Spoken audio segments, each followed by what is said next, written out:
So I want to talk about some of your business ideas for long term. And it seems like there's a couple ideas that you have. And one has to do, I think, with sports science. The other has to do with some kind of media property. And one of the big advantages that that you have is just kick ass distribution, where you can build up your audience through being a professional ball player. And then through that, you end up using that audience, that distribution to automatically grow whatever it is that you're building. So, what are the different ideas that you have? How do you think of them sort of from, I want to make money with this on one side of the spectrum to, I'm just really excited about this and it psychs Yeah. me up to make this a part of my life? Yeah. So I care about the baseball industry tremendously because it's given me so much in my life from a life experience standpoint, financial standpoint, just a life enjoyment and relationship standpoint. I've met a ton of great people, a fantastic relationship with my parents, and a lot of that was built through baseball and going to tournaments and growing up and stuff like that. So it's something that I want to see continue and be, have that happen for a lot of other people. So I see inefficiencies. I guess that's how I've always looked at my career, because when you identify where you are and where you want to be, like you immediately see the inefficiencies and you attack them. So that's how my mindset works. So looking at baseball as an industry right now, it's like, okay, well, we got to promote the game to we got to attract a younger fan base. So how do you do that?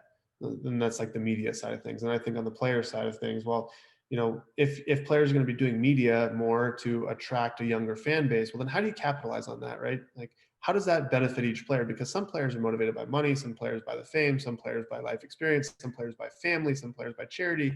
And so having a one size fit all where, hey, everyone do content, it's like, well, some people don't want to do that because they value other things. But if you can explain to them how doing this will allow them more experience and more enjoyment in the things that they want to do, they're a lot more likely to understand it and to do it. So you have kind of the media creations for the marketing side of baseball, and then you have an entity that helps build brands and market players and find those opportunities and stuff like that in the middle. And then you have the health and physiology and performance and analytics side of things, where right now one of the big things is like players don't have access to the same data that the teams do. So when you walk into a negotiation, teams have access to like all this huge data set where you can say, oh, well, if you look at these metrics and these metrics, you're actually trending down, so you're not worth as much as whatever. That's not good for the player. So finding ways to fix that.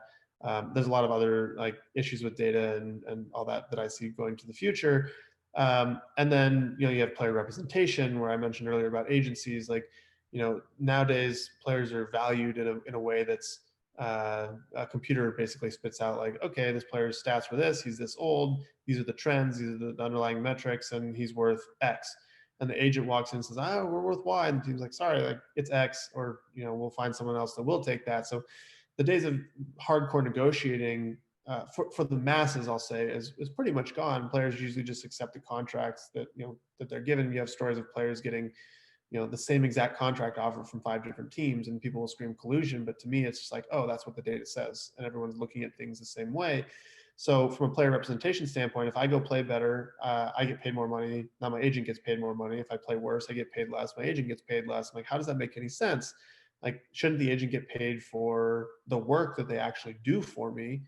If I suck and I have to accept a deal, it's like, did you negotiate? I don't know. So I switched agencies to Luba Sports, because Rachel's model is much more aligned with like, I get paid for the work that I do, and I can then custom fit your experience with the agency to be exactly what you want, but also exactly what other players want. So that's another inefficiency that I saw. So as far as kind of escaping the the competition trap in some ways, baseball as an industry will never it'll never be um, large enough to truly have some sort of monopolistic state. I mean, MLB itself is a monopoly. My companies will never be that in just baseball, so I have to find a way to get outside of baseball. So it's one of the reasons that I'm excited for what Rachel's going to do with her agency, because that transcends all sports, and sports is a worldwide industry, right? So you can apply that model all over. That's why I'm excited for the media side of things with Momentum, because some of the things that we're doing in baseball, you can apply to any sport in the world. And so you start looking at that and saying, okay, there's a chance at a monopolistic state there because this is a worldwide industry. You have a commodity, you have a product that is hopefully will be unique enough that no one else can really do. Um, so you can actually get to that monopolistic state. Certainly on the data side, the health physiology and data side, the idea is to, if we can make the top 1% of performers in the baseball industry X% better, how valuable is that to the top uh, companies in the world?